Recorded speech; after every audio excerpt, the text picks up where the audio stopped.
Chapter 8, Soul Surfer.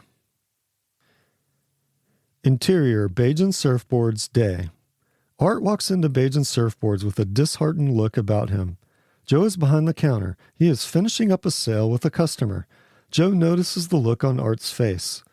Art is fumbling around the store, waiting for the customer to leave. As the customer leaves, Joe's attention shifts to Art. Joe, what's with the bum face? Art, nothing. Joe, come on. I've seen that look before. Art walks up to the counter and starts stacking bars of wax, one on top of the other. I'm bummed because Via made the surf team and I didn't. Joe reaches behind the counter and gets a pen and a piece of paper. He writes something on the paper. Joe, hey, let's go check the waves. Art, okay. Joe and Art walk outside. Joe tapes the sign to the door. The sign reads, "Checking the surf. Be back in 15 minutes." Exterior, beach, day. Joe and Art are standing at the beach looking at the waves. In the foreground is the clear blue ocean with 2 to 4 foot peeling surf. Joe, do you know what I regard as one of your finest qualities?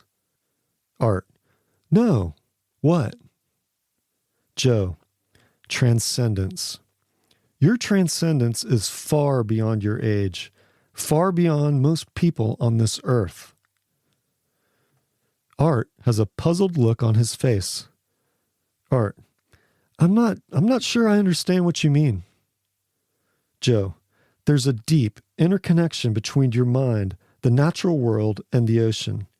Your perception of the world is on a completely different level than the rest of us. Joe looks around. What do you see? Art, what do you mean by that?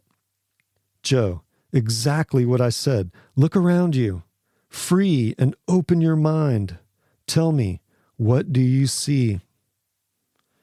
Art first looks at Joe a bit confused, but as their eyes lock, he understands exactly what Joe is asking him. In a reflective and calm state, Art scans the horizon. Art, I see the ocean and the blue water rushing through my veins, the sunlight shimmering off the water's surface like diamonds, and the offshore spray turning into rainbows. I see the horizon ending and the universe beginning. Joe, stunning. And how does that make you feel? Art, it has a cleansing effect on me. I feel like I belong to the ocean, and the ocean belongs to me. We are one. Art looks at Joe as if he's just figured out the meaning of life. Art, it's paradise. Kind of stupid, huh? Joe, no, not at all. Most surfers would have only seen the waves. They don't see the whole picture the way you do. Most surfers are in the water. Few surfers are of the water. You surf because it feels good trimming down a wave and being in harmony with nature, not because you're trying to impress the girls or win a trophy. Joe looks at Art as if he's just been initiated into an exclusive club.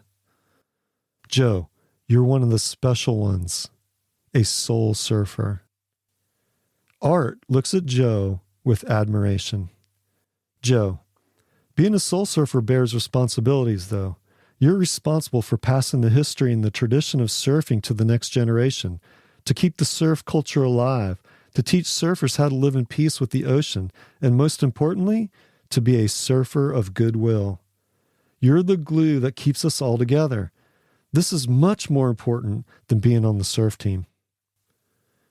Art, feeling 10 feet tall, looks up at Joe.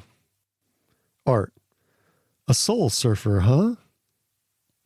Joe, I knew it was in you the first time you walked into the shop. Joe looks straight into Art's eyes. Joe, wheeze-wee? Art, wheeze-wee. Fade 2, end of Chapter 8, Soul Surfer.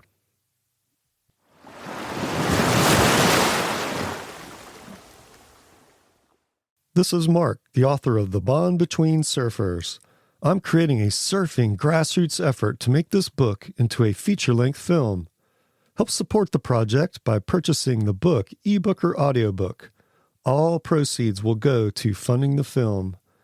Then one day, you'll be sitting in the movie theater, looking up at the big screen, and you can proudly say, I bought the book and made this movie. For more info, check out my website, tbbsurf.com. Thanks for your support.